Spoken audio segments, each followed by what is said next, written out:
Un placer estar nuevamente con ustedes. Seguimos hablando de historia de México, en el que hemos estado hablando del Maximato. Ahora vamos a hablar de Pascual Ortiz Rubio.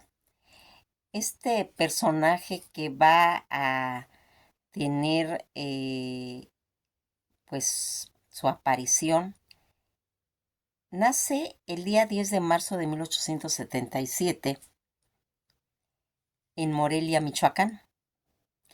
Él va a ser un militar, ingeniero topógrafo, diplomático político mexicano que se desempeñó pues como presidente de la República el 5 de febrero de 1930 al 2 de septiembre de 1932. Eh, esta situación, que siendo él el último presidente en renunciar a su cargo,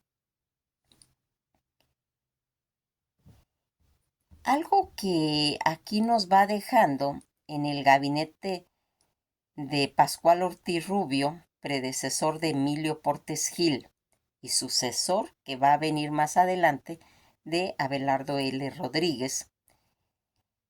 Toda esta situación en la que nosotros vamos viendo cómo él participa en la Revolución Mexicana, apoyando primero el maderismo, luego el constitucionalismo y posteriormente el obregonismo.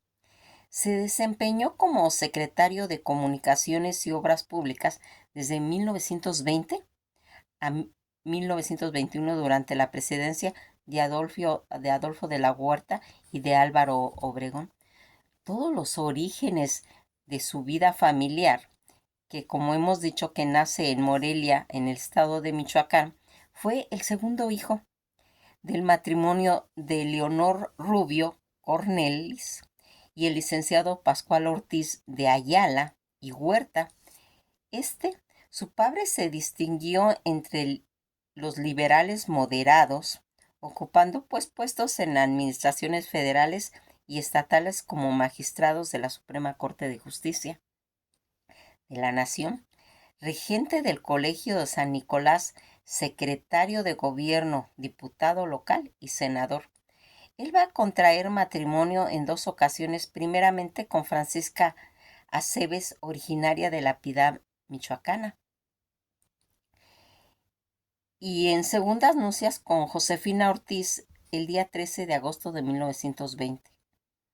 De esta unión nacieron tres hijos. Ofelia, dedicada al hogar, nace el 18 de marzo de 1921.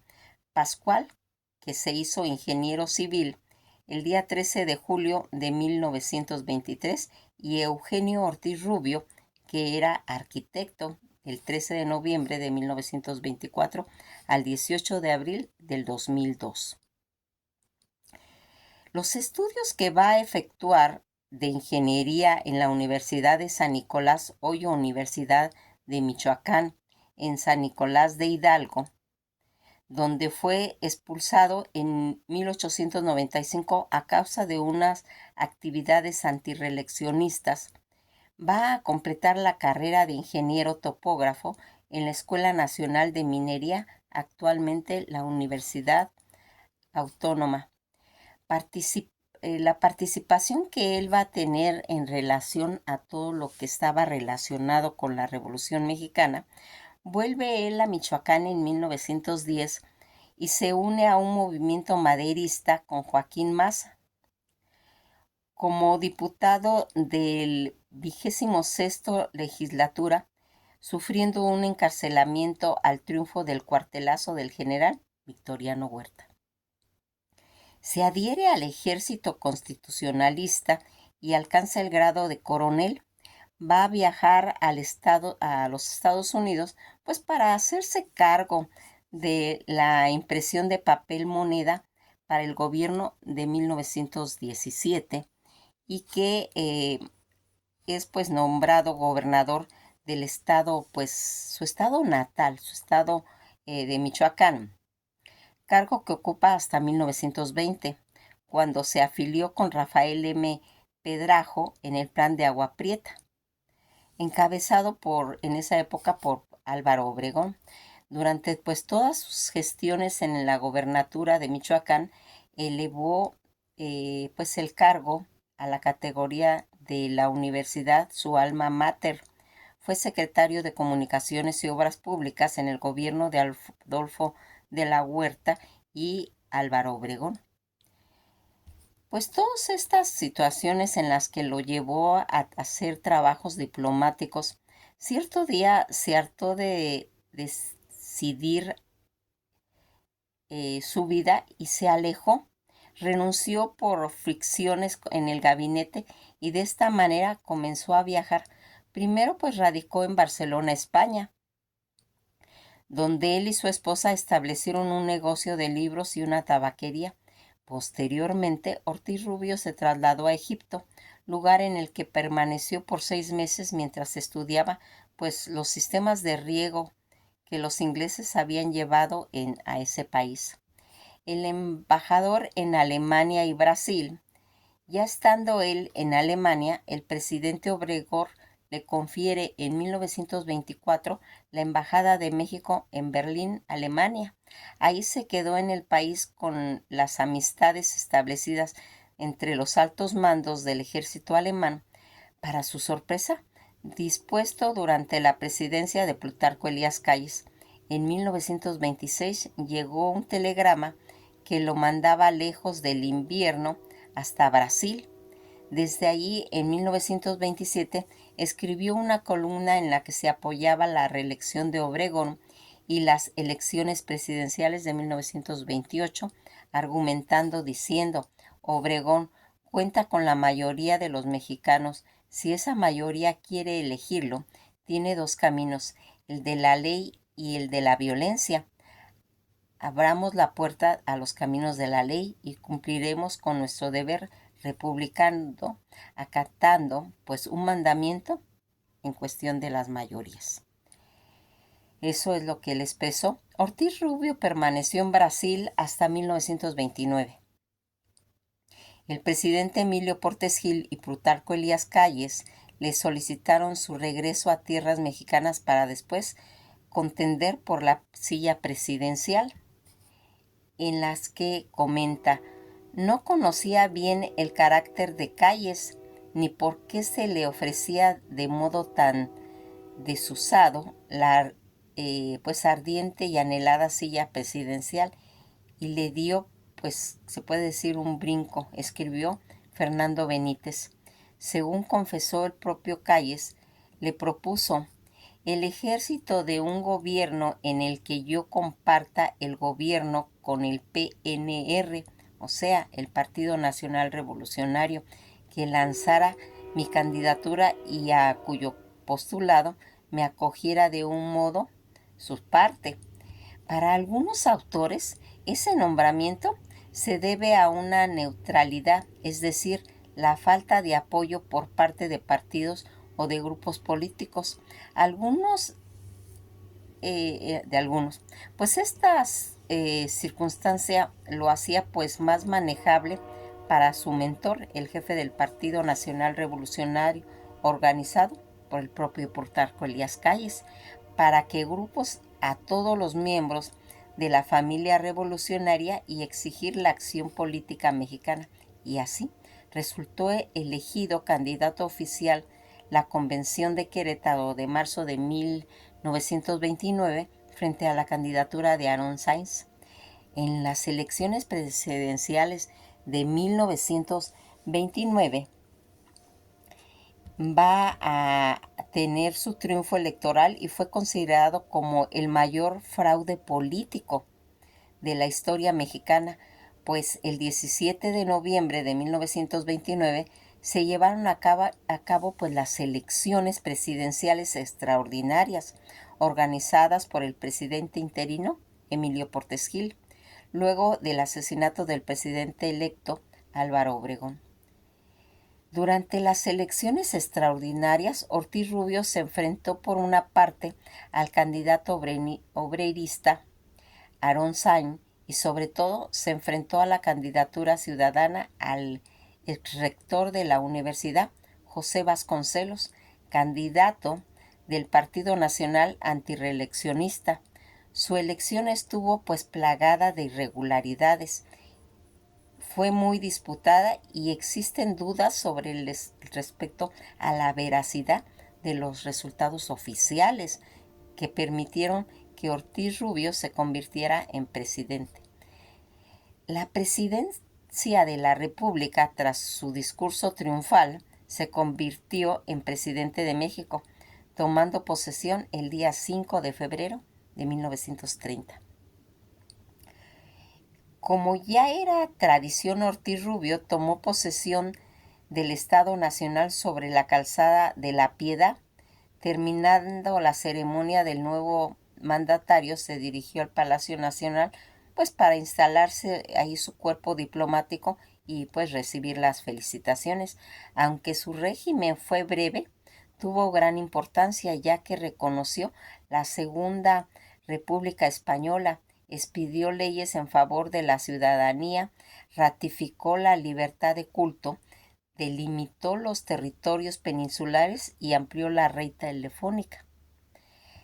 Atentado que tuvo al salir por la puerta de honor para dirigirse al automóvil convertible que lo estaba esperando, se percató que el coche de su esposa estaba estacionado y que dentro iba la señora acompañada por su hermano y su sobrina, comentó Sara Shefrovich.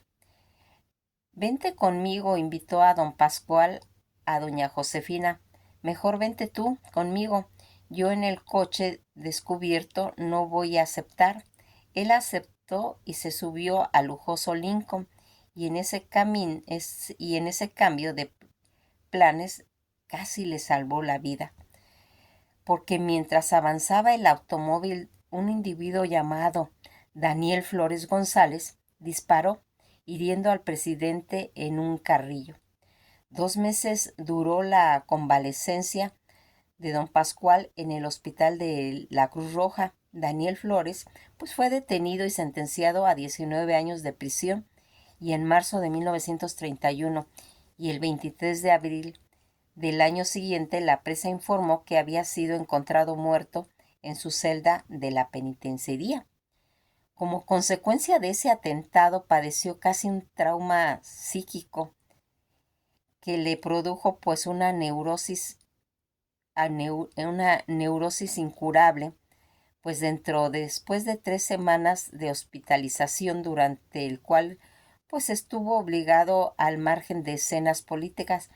Esto siguió protagonizada por Plutarco Elías Calles, pese a su elocuencia y sus declaraciones de ostentación política, en la que le iba a llevar pues a la renuncia.